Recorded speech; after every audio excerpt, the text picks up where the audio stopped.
Mais Saúde, o programa de saúde da Terceira Via. Tenho o prazer de receber aqui hoje o ilustre cirurgião plástico, Dr. Luiz Crisanto Neves, que vem se destacando no meio médico por sua sobriedade profissional e pelos resultados excelentes que tem recebido com o seu trabalho. Então, queria aproveitar essa primeira tema nosso, Luiz. Primeiro, agradecer a sua presença aqui. Muito obrigado, sempre uma honra. Um tema que muitas pessoas nos perguntam e que eu acho que o momento é até interessante para que sejam esclarecidas. A cirurgia plástica deve ter uma estação do ano preferencial, ou seja, no verão, tem contraindicação de fazer a cirurgia plástica? É uma excelente pergunta, César. Não tem nenhuma contraindicação de se fazer cirurgia plástica em temporada nenhuma do ano. A cirurgia ela tem que ser vista e tem que ser feita no momento em que o paciente ele pode se dedicar exclusivamente ao pós-operatório dela. Então, é claro que no verão vão ter precauções a mais para se tomar conta, mas não é impeditivo e se é aquele momento em que o paciente tem de fato o tempo necessário para se dedicar ao pós-operatório, na verdade o verão é o melhor momento para se fazer a cirurgia plástica, porque o sucesso da cirurgia também depende do paciente estar se comportando, estar com tempo, poder estar de férias. Então muitas vezes uma professora, ela vai ter as férias dela nessa estação. Então, não tem nenhuma contraindicação em fazer de maneira nenhuma. É claro que algumas cirurgias têm cicatrizes maiores e o verão, uma temporada de sol, então nós vamos ter que tomar cuidado com esse sol nas cicatrizes. Aí, de repente, se a pessoa tem a disponibilidade de fazer em outra época do ano uma cirurgia maior, de repente uma cirurgia de mamoplastia redutora, onde tem cicatrizes e a pessoa vai querer frequentar a praia, aí sim, de fato, seria melhor postergar. Mas se a pessoa só tem aquele momento para fazer, apesar do calor, poder reter mais líquido, inchar um pouco mais, ter que tomar cuidado com o sol, isso não é impeditivo nenhum. E a cirurgia vai ter o mesmo resultado que quando feita no inverno. O resultado será o mesmo, só os cuidados que serão um pouco maiores devido ao sol e ao calor. Ou seja, que basicamente os cuidados do pós-operatório seriam evitar a radiação solar, uma boa hidratação e repouso. Isso, o repouso ele vai mudar de acordo com cada cirurgia. Sim. O sol, a cicatriz, ela até 6 meses a 1 ano, ela é considerada uma cicatriz jovem. Então, o que acontece? Ela ainda pode estar um pouco escurecida ou até mesmo um pouco clara.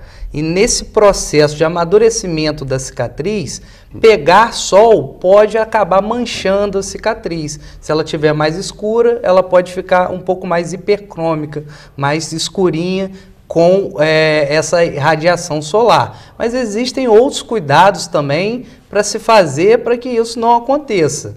Então, assim, de fato, a melhor hora de se operar é a hora que você tem para se dedicar melhor ao pós-operatório. Claro. Período de férias do paciente. Período de férias do paciente. Se ele tiver férias em junho, ótimo, vamos operar dia 1º de julho. Se tiver férias em janeiro, vamos operar em dezembro. Exatamente. Assim, sucessivamente. Com certeza. Para a cirurgia ser bem sucedida, não basta apenas uma equipe cirúrgica e um hospital de qualidade. Precisa o paciente também, no pós-operatório, estar comportado com aquelas orientações que foram todas passadas. Claro.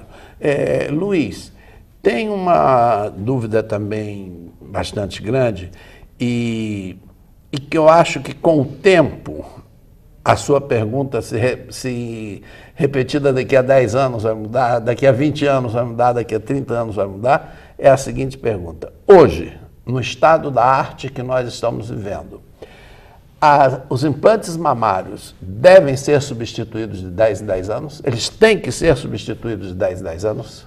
Isso era uma orientação quase que primordial. Sempre tem que se trocar o implante mamário de 10 em 10 anos. Mas por que essa orientação? Bom, antigamente os materiais utilizados para os implantes mamários eram diferentes. Se você pegar muito tempo atrás, na primeira geração dos implantes, lá em 60, Cronin, ele inventou a prótese de mama como se fosse um silicone sólido e liso. Ele quase não tinha mobilidade.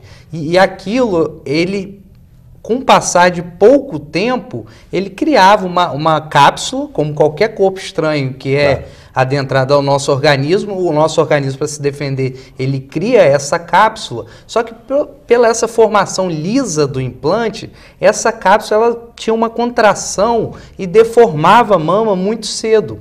Então, as próteses foram mudando, os silicones do interior delas foram ficando mais viscosos, mais macios. Vieram a segunda geração de implantes, em que os implantes eram mais um líquido mais amolecido por dentro, que aí houve as outras complicações, que seriam as rupturas dos implantes. Então, até se chegar até hoje, o que houve? Houve uma evolução tanto do interior do implante, com um volume mais viscoso, mais denso, onde esse silicone ele pode até ser, o implante pode até romper, mas se a gente apertar o silicone, ele é coeso, ele retorna para dentro do implante, mesmo com o implante rompido. Porém, o que mudou muito essa situação de contratura capsular foi a evolução da superfície dos implantes mamários. Por isso que a gente hoje fala dos implantes texturizados e de poliuretano, que seria a evolução desse material. É claro que não se pode afirmar que a gente nunca vai precisar trocar o implante. Pode acontecer algum problema, ainda não estamos livres da contratura, ainda pode haver uma necessidade de troca estética por uma queda da mama futuramente e também por roturas, certo? Então, o que a FDA, a Sociedade Americana hoje, preconiza é uma troca entre 12 a 15 anos, mas preconiza, não é obrigatório trocar. A gente tem que trocar se houver algum problema. Por isso é muito importante que o cirurgião, mesmo após a cirurgia, continue dando seguimento ao caso e acompanhando esse paciente, sempre de 2 em 2 anos com ressonância magnética, para avaliar esse implante, que às vezes por ter essa cápsula, o implante rompe e a paciente nem sabe. Então só vai conseguir ter esse diagnóstico a partir do momento que se fizer uma ressonância e lá esteja algum sinal sugestivo disso, que muitas vezes é até difícil de encontrar. Então nada é para sempre, a gente tem que saber que nenhum implante de qualquer marca que vai ser colocado, por mais que a gente tenha evoluído muito nesses materiais, ele vai durar para sempre. Tem muita gente que pode passar muitos anos, 20 anos, sem ter problema, mas pode ser que lá com 20 anos tenha algum problema ou a queixa, a mama já mudou completamente, porque 20 anos a pele cai e acontece aquilo tudo e vai trocar. Então, uma vez implante, sempre implante. Não quer dizer que vai ser o mesmo. Talvez a gente vai ter que ir refazendo essa cirurgia ao longo dos anos, a partir de cada necessidade do paciente. Mas, sem dúvida nenhuma, a engenharia médica tem proporcionado, particularmente a vocês, cirurgiões plásticos, e aos ortopedistas, uma sustentação de melhoria de material de prótese fabulosa, não é? Sem dúvida. Um progresso que a gente observa que os materiais de prótese atuais duram ad eternum. Inclusive hoje já temos implantes que já vêm com garantia contra a contratura capsular. Ou seja, se ocorrer essa que é uma das principais complicações, essa contratura dessa cápsula que envolve o implante, que pode deformar a mama e levar até dor, a empresa que vende o implante hoje já cede um novo implante com garantia para a próxima cirurgia, caso isso venha a ocorrer. Terminamos aqui o nosso primeiro bloco com o Dr. Luiz Crisanto Neves, cirurgião plástico, referência em nossa cidade, no norte do estado. Voltamos em seguida para o segundo bloco do Mais Saúde, programa de saúde da Terceira Via.